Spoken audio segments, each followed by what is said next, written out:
విశాఖ హక్కు, ఆంధ్ర హక్కు అని 32 మంది ప్రాణాలు అర్పించి సాధించుకున్న మన విశాఖ స్టీల్ ప్లాంట్లో ఈరోజు అదే కార్మికుల ప్రాణాలకి గ్యారంటీ లేకుండా పోతా ఉందా? రీసెంట్గా ప్లాంట్ లోపల జరిగిన ఆ ఘోర ప్రమాదం, కార్మికుల కాలిపోతున్న విజువల్స్ చూస్తే ఎవరికైనా గుండె తరుక్కుపోతుంది. అసలు ఈ ప్రమాదాలు యాదృచ్ఛికంగా జరుగుతున్నాయా, లేక ప్లాంట్ను ఎలాగైనా నష్టాల్లో ముంచేసి ప్రైవేటీకరణ పరంప్ చేయాలని కుట్రలో భాగంగానే కనీసం సేఫ్టీ రూల్స్ని, రిపేర్లను గాలికి వదిలేశారా? ఈరోజు మన మైరియల్ సొసైటీలో ఏ మెయిన్ స్ట్రీమ్ మీడియా చూపించని ఆ పచ్చి నిజాన్ని, కార్మికుల వెనుక జరుగుతున్న ఆ పొలిటికల్ మైండ్ గేమ్ని ముక్కలు ముక్కలుగా బదులు కొడదాం. వీడియో లెంత్ ఎక్కువైనా సరే లాస్ట్ వరకు చూడండి, ఎందుకంటే చాలా సీరియస్ విషయాలను ఇందులో మాట్లాడబోతున్నాం. మొదటగా అసలు ప్లాంట్ లోపల ఏం జరుగుతుందో చూద్దాం. స్టీల్ ప్లాంట్లో పని చేయడం అంటే మామూలు విషయం కాదు.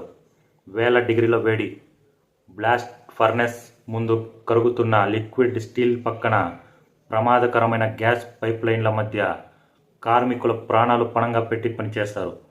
అలాంటి చోట ప్రతి 6 నెలలకో ఏడాదికో సేఫ్టీ ఆడిట్ జరగాలి, పాతబడిన మిషనరీని మార్చాలి.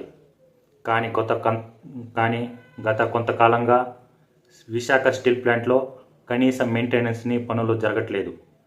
కార్మికులకు ఇచ్చే సేఫ్టీ కిట్లు, క్వాలిటీ ఉన్న గ్లౌజు, హెల్మెట్లు ఇవ్వడానికి కూడా యాజమాన్యం వెనకాడుతోందా? ఎందుకు? ప్లాంట్లో ప్రొడక్షన్ జరుగుతోంది, లాభాలు వస్తున్నాయి, మరి ఆ ఫండ్స్ని అన్నీ ఏమైపోతున్నాయి? పని చేసే కార్మికుడి ప్రాణం కంటే మీకు మిగిలే లాభాలే ఎక్కువైపోయాయా? మరి ఇదంతా జరుగుతుంటే ఆంధ్రప్రదేశ్లో అధికారంలో ఉన్న కూటమి ప్రభుత్వం ఏం చేస్తుంది?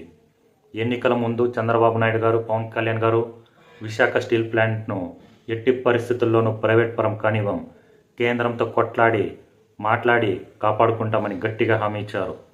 కానీ ఈరోజు ప్లాంట్ లోపాల ప్రమాదాలు జరిగి కార్మికుల ప్రాణాలు గాల్లో కలుస్తుంటే కేంద్రంతో చక్రం తిప్పగల స్థానంలో ఉండి కూడా మన ఏపీ లీడర్లు ఎందుకు గట్టిగా నిలదీయలేకపోతున్నారు?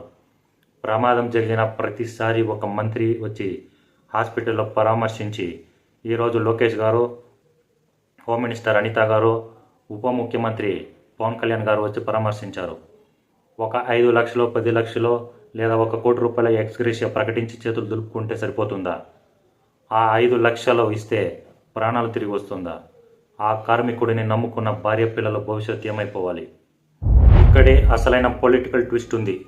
కేంద్ర ప్రభుత్వం ఎలాగైనా విశాఖ స్టీల్ ప్లాంట్ను 100% ప్రైవేటీకరణ చేయాలనే ఒక పెద్ద ప్రైవేట్ కార్పొరేట్ సంస్థకు కట్టబెట్టాలని చూస్తోంది. ఇదంతా ఓపెన్ సీక్రెట్. అయితే డైరెక్ట్గా అమ్మేస్తే జనాలు, కార్మికులు ఊరుకోరని ఒక సిస్టమేటిక్ ప్లాన్ ప్రకారం ప్లాంట్ను దెబ్బతీస్తున్నారనే అనుమానాలు కూడా ఉన్నాయి. ప్లాంట్కు కావలసిన ముడి సరుకులు, ఫండ్ సప్లైని తగ్గించడం, ఖాళీగా ఉన్న పోస్టులను భర్తీ చేయకుండా ఉన్న కార్మికులపైన విపరీతమైన వర్క్ ప్రెజర్ పెట్టడం, వీటన్నిటి వల్ల ప్లాంట్ లోపల స్ట్రెస్ పెరిగిపోయి ఇలాంటి ఘోర ప్రమాదాలు జరుగుతున్నాయి. అంటే ప్లాంట్ను కావాలని నష్టాలకు నెట్టి చూసారా? ప్రభుత్వ రంగంలో ఉంటే ఇలాగే ప్రమాదాలు జరుగుతాయి, అదే ప్రైవేట్ వాళ్ళకి ఇస్తే ఒక సిస్టమేటిక్గా నడుపుతారనే ఒక కలరింగ్ ఇవ్వడానికి నష్టాలు వస్తాయి ప్రభుత్వ రంగంలో ఉంటే. అందుకే ప్రైవేట్ వాళ్ళకి అమ్మేస్తున్నామని చెప్పడానికి ఈ స్కెచ్ అంతా నడుస్తుందా? రాజకీయ నాయకులు తమ సీట్ల కోసం, కార్పొరేట్ కంపెనీల లాభాల కోసం ఎలాంటి గేమ్ ప్లాన్ అయినా వేయొచ్చు.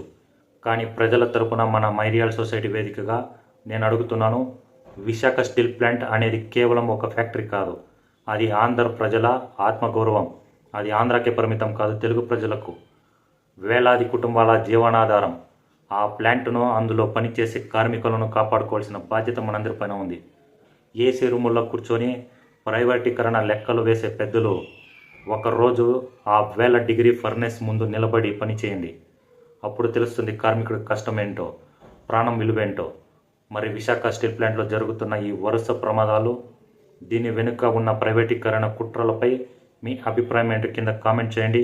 ఇలాంటి లోతైన పచ్చి నిజాల విశ్లేషణల కోసం మన మైరియల్ సొసైటీని ఇప్పుడే సబ్స్క్రైబ్ చేసుకోండి, షేర్ చేయండి. జై హింద్.